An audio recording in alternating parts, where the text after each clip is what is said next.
Binalikan po ng mga netizens itong kayabangan na ito ni Sara Duterte bago pa man siya umupo bilang DepEd Secretary. Mayabang ang isang ito. Ano pa't naging anak kasi ito ni Digong na puro salita at kayabangan. Puro promise. Pero ang totoo niyan, hindi makatrabaho ng walang pondo. Ang unang sinigurado niya ay dapat malaki ang pondo niya bago pa man siya makapagtrabaho bilang DepEd Secretary. Ang tindi, no? Nga naman kasi, hindi naman kasing laki ang budget ng Office of the Vice President kumpara sa DepEd Secretary or DepEd. Kaya ayon, nagkumahog itong litsugas na ito na mapunta sa kanya ang DepEd, ang pamunuan ng DepEd. Yan po ata ang pinakarason.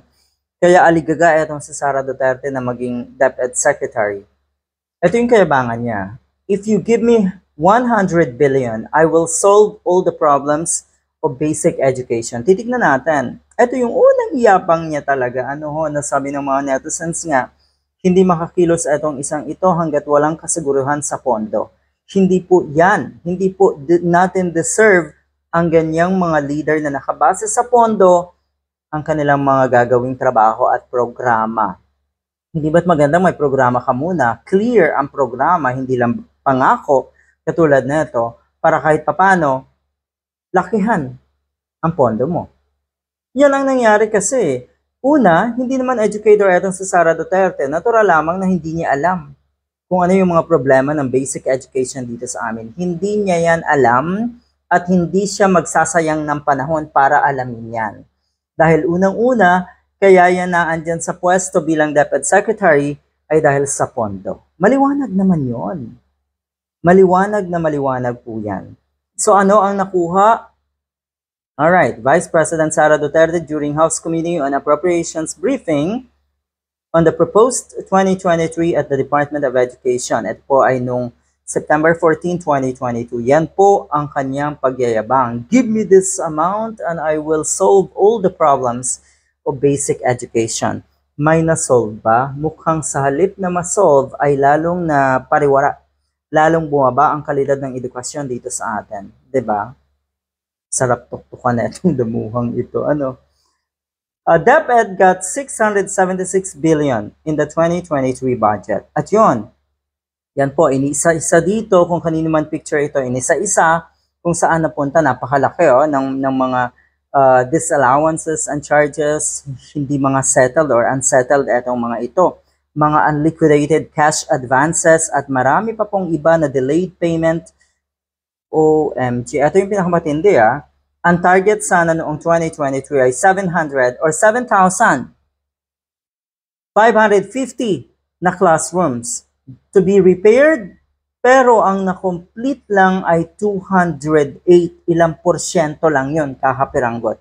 Antindi, 2.75% lang ang na-complete. Sa halip na, yun nga, 7,208 lang ang na-complete na i-repair. Matindi, grabe.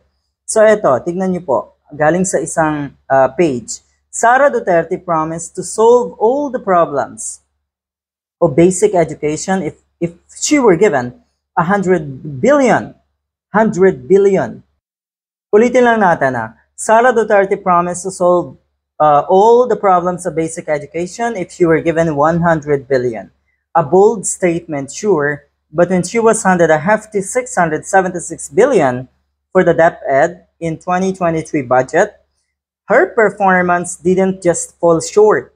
It plummeted into an abyss of incompetence and inefficiency. Hindi lang kasi number ang nakikita ngayon. Napakarami pong anomalya. At lahat ng yan ay naglalabasan. Na ang gusto na itong mga, o na itong si Tambaloslos ay basta na lang ibaon sa limot. Kaya nagtapang-tapangan, nag-angas-angasan sa budget hearing. Yan po ang nangyari. Ano ka ngayon? Mukhang mali ang strategy mo ngayon. Dahil kung sana ay naging mahinahon ka sa pagsagot mo at iniwasan mong maging arogante, siguro kahit papano, palalagpasin ng ilang kongresista yung dapat nilang ungkatin. Pero napakatindi ng kabastusan na ipinakita nitong si Duterte. Kaya sa tingin ko nagkamali siya sa kanyang strategiya na yan. At ang magiging kalalabasan yan ay siguradong pabagsak. Etong si Duterte. Etong si Sara Duterte. Sabi dito, how does one even begin to explain this colossal failure, one of the biggest failure sa isang departamento, pinakamalaking departamento na DepEd. Biggest failure ito. Dahil kung babalikan natin, hindi naman kasi educator. Hindi kayang tumbukin kung ano yung sinasabi niyang root cause ng mga problema ng basic education. Dahil unang-una, hindi niya yan pagkakaabalahan ng panahon. Kasi, ang mga katulad po ni Sara Duterte, pagkaupo sa pwesto, pasimple pero namumuliti ka na at yan po ang pinagkakaabalahan na itong si Tambaloslos. If money could solve all problems, as Duterte claimed, then it seems she's not just bad at spending it.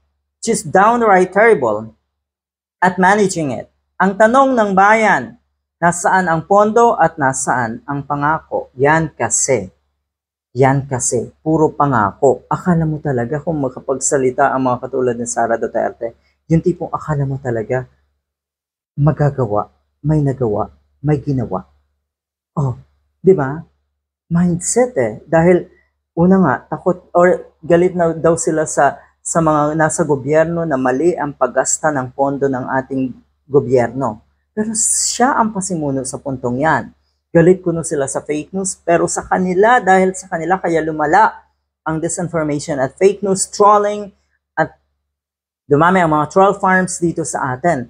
Dahil po yan sa mga Duterte. Ayaw kuno sa droga. Pero sila ang pasimuno sa droga at sa napakarami pang ibang krimen. Ulitin ko lang kung talagang desidido ang kongreso na panagutin ito si Tambaloslos, naku, dapat hindi talaga tigilan ang issue na ito. At dapat ang taong bayan din ay maging mapagmatsyag lalo at hindi nila kakalimutan yung tanong na nasaan ang pondo at nasaan ang mga ipinangako. Good luck!